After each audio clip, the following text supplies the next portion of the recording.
ಹೀಗಾಗಬಾರ್ದಿತ್ತು. But unfortunately ಎಲ್ಲ ನಡೆದೋಯ್ತು. ನೀನು ಜಾಸ್ತಿ ಕೊರಗಬೇಡ. ಹಾಗಂತ ನಿನಗೆ ನೋವಿಲ್ಲ ಅಂತ ನಾನು ಹೇಳ್ತಿಲ್ಲ. But life has to move on ಅಲ್ವಾ. ಆದಷ್ಟು ಬೇಗ ಇದನ್ನೆಲ್ಲ ಮರೆಯೋಕ್ಕೆ ಟ್ರೈ ಮಾಡು. ನಾನು ಪ್ರಯತ್ನ ಪಡ್ತಾ ಇದ್ದೀನಿ ಸಾರ್ಥಕ್. ಆದರೆ ಅದಷ್ಟು ಸುಲಭ ಅಲ್ಲ ಅಂತ ನಿಮಗೂ ಗೊತ್ತು ಅಲ್ವಾ? ಅರ್ಥ ಆಗುತ್ತೆ ಆದ್ಯ. ನೀನೀಗ ಸಮಾಧಾನ ಮಾಡ್ಕೊಂಡಿಲ್ಲ ಅಂದರೆ ನನಗೆ ನಿನ್ನ ಬಿಟ್ಟು ಹೊರಡೋಕೆ ಕಷ್ಟ ಆಗುತ್ತೆ. ಮನೇಲಿ ಅಮ್ಮನೂ ಟೆನ್ಷನ್ ಮಾಡ್ಕೊಂಡಿರ್ತಾರಲ್ವಾ. ಅಷ್ಟಲ್ಲದೆ ನೀನು ಆರತಿ ಮದುವೆಗೆ ಓಡಾಡಬೇಕು, ಎಲ್ಲರ ಜೊತೆ ಬೆರಿಬೇಕು. So please take care. Sarthak,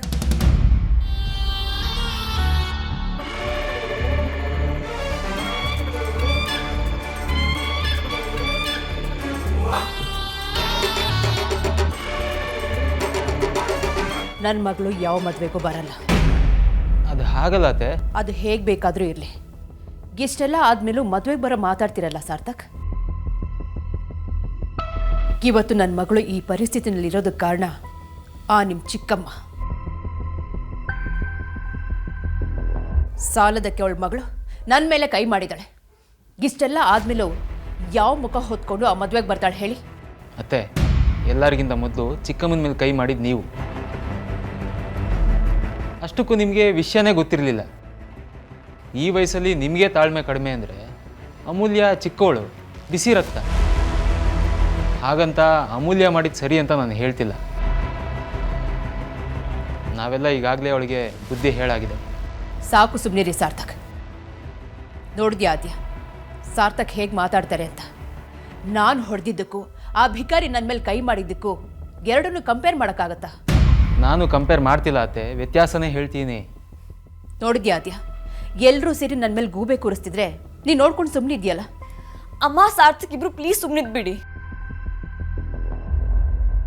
ಯಾರು ನನ್ನ ಬಗ್ಗೆ ಆಗಲಿ ನನ್ನ ನೋವಿನ ಬಗ್ಗೆ ಆಗಲಿ ಚಿಂತೆ ಮಾಡ್ತಿಲ್ಲ.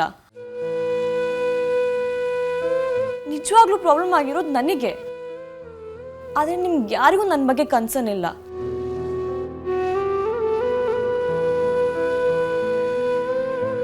ಐ ಆಮ್ ಸಾರಿ ಆದ್ಯ.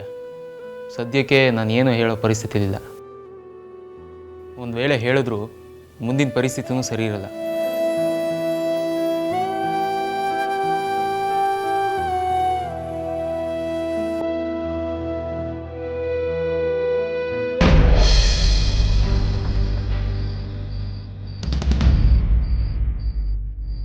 ಹೇಯ್, ಎದೋಳ ಮೇಲೆ.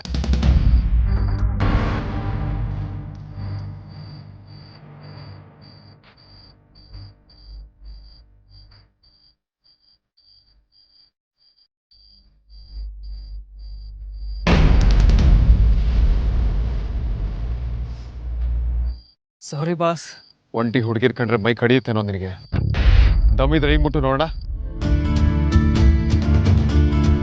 ಇಲ್ಲ ಬಾಸ್, ಸಾರಿ ಬಾಸ್. ಮುಟ್ಟೋ ಮುಟ್ಟೋ ನೋಡೋಣ. ಬಾಸ್ ತಪ್ಪಾಯ್ತು ಬಾಸ್.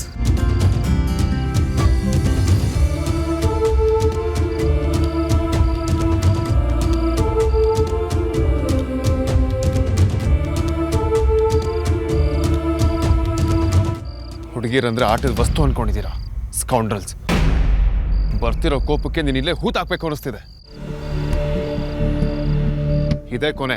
ತಪ್ಪಾಯ್ತು ಬಾಸ್. ಇವರು ನಿಮ್ಮ ಹುಡುಗಿಂತ ಗೊತ್ತಿರಲಿಲ್ಲ. ಮತ್ತೆ ಬೇರೆ ಹುಡುಗಿ ಸಿಕ್ಕಿದ್ರೆ ಇದನ್ನೇ ಶುರು ಹಚ್ಕೋತೀಯಾ? ನಿಮ್ಮ ತಮ್ಮಯ್ಯ ಬಾಸ್, ಬೇರೆ ಹುಡುಗಿರಲ್ಲ. ಮನೇಲಿ ನನ್ನ ಹೆಂಡ್ರನ್ನೂ ಕೇಳ್ದೆ ಮುಟ್ಟಲ್ಲ ಬಾಸ್. ನಿಮ್ಮ ತಮ್ಮಯ್ಯ ಬಾಸ್. ಬಾಸ್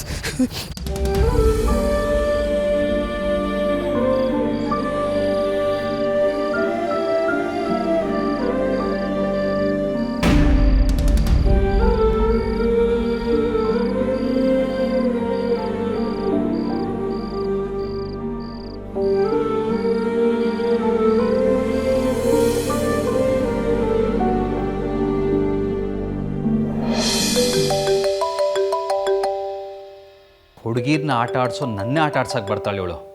ನನಗೆ ಆರ್ಡ್ರ್ ಮಾಡ್ತಾಳೆ. ಹೇಳಿ. Hello Gautam, I want to meet you right now. ನಾನು ತುಂಬ ಬ್ಯುಸಿ ಇದ್ದೀನಿ, ಈಗ ಸಿಗೋಕ್ಕಾಗಲ್ಲ. ಸುಮ್ಮನೆ ಕರೆಯೋಕ್ಕೆ ನನಗೇನು ಹುಚ್ಚ? ವಿಷಯ ಇಲ್ಲದೆ ನಾನು ಮಾತಾಡಲ್ಲ. ಅಷ್ಟಕ್ಕೂ ನಾನು ಹೇಳೋದನ್ನ ಮಾಡಲ್ಲ ಅಂತ ಇಲ್ಲಿವರೆಗೂ ಯಾರೂ ಹೇಳಿಲ್ಲ. ಓಹೋ ಹೌದಾ? ಹಾಗಾದರೆ ನಿಮ್ಮ ಮತ್ತು ವಿಕ್ಕಿ ಮದುವೆ ಯಾವಾಗ?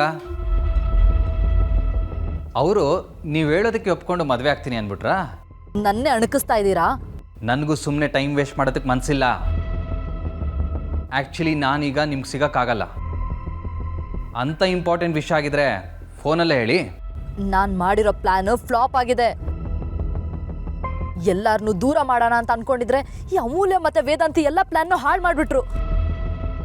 ಈ ವೇದಾಂತ್ ಬಂದು ಅಮೂಲ್ಯನ ಸೇವ್ ಮಾಡಿರೋದು ನೋಡಿದ್ರೆ ವಿಕ್ಕಿ ಮತ್ತು ಆರ್ತಿ ಮದುವೆ ಆಗೇ ಹೋಗುತ್ತಾ ಅಂತ ಡೌಟ್ ಬರ್ತಾ ಇದೆ. That's none of my business. ಅದಕ್ಕೆ ನಾನೇನು ಮಾಡಬೇಕೀಗ? ವೇದಾಂತ್ ಮತ್ತು ಅಮೂಲ್ಯ ಹಳೆ ಪ್ಲ್ಯಾನ್ ಪ್ರಕಾರನೇ ನಡ್ಕೋತಾರೆ. So let's stick with your plan. ನಾನು ಮೊದಲೇ ಹೇಳಿದ್ದೆ, ನನ್ನ ಪ್ಲ್ಯಾನು ನಿಮ್ಮ ಪ್ಲ್ಯಾನ್ ಥರ ಟುಸ್ ಪಟಾಕಿ ಅಲ್ಲ, ಬದಲಾಗಿ ಬ್ಲಾಸ್ಟ್ ಆಗೋ ಬಾಂಬ್ ಅಂತ.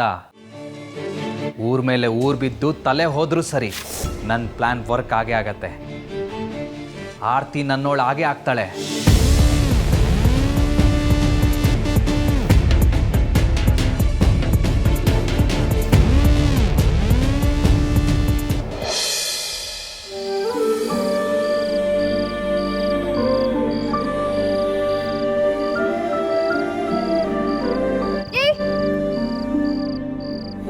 ಹಣೆಯಲ್ಲಿ ರಕ್ತ ಬರ್ತಿದೆ.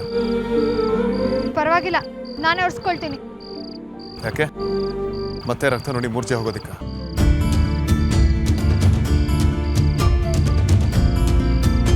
ಏನು ಹಾಗೆ ನೋಡ್ತಿದ್ಯಾ?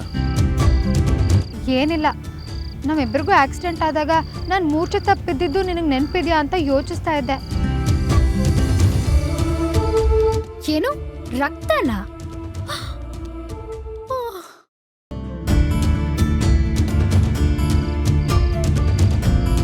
ನೀನು ಸಿಕ್ಕದಾಗಿದ್ದ ನನ್ನ ಲೈಫೇ ಬದಲಾಗಿ ಹೋಗಿದೆ. ಅಂಥ ದುರಂತನ ಮರೆಯೋದಕ್ಕೆ ಸಾಧ್ಯನಾ? ನಿನ್ನ ಜಗಳ, ನೀನು ಓವರ್ ಆಕ್ಟಿಂಗ್ ಡ್ರಾಮಾ, ನೀನು ಬಜಾರಿತನ, ನೋ ವೇ. ಅದು ಬಿಡು, ಸಿಗ್ತೀನಿ ಅಂತ ಹೇಳ್ದವಳು ಜನ ಇರೋ ಜಾಗನ ಸೆಲೆಕ್ಟ್ ಮಾಡಬೇಕು ತಾನೆ? ಅವತ್ತು ದೊಡ್ಡದಾಗಿ ನಿರ್ಜನ ಪ್ರದೇಶ ನಾರ್ಮಲ್ ಆಗಿರೋ ಹುಡುಗಿರ್ಗೆ ನನ್ನಂತವ್ರಿಗಲ್ಲ ಅಂತ ದೊಡ್ಡದಾಗಿ ಹೇಳಿದ್ದೆ. ಅದನ್ನೇ ಸೀರಿಯಸ್ ಆಗಿ ತೊಗೊಂಡ್ಯಾ? ಇಡಿಯಟ್. ನಾನು ಬರೋದಕ್ಕೆ ಇನ್ನೊಂದು 5 ನಿಮಿಷ ಲೇಟ್ ಆಗಿದ್ದಿದ್ರೆ ನಿನ್ನ ಕತೆ ಏನಾಗ್ತಿತ್ತು ಅಂತ ಇಮ್ಯಾಜಿನ್ ಮಾಡಿದ್ಯಾ? I was worried. ನನ್ನ ಬಗ್ಗೆನಾ? ಆಬ್ವಿಯಸ್ಲಿ.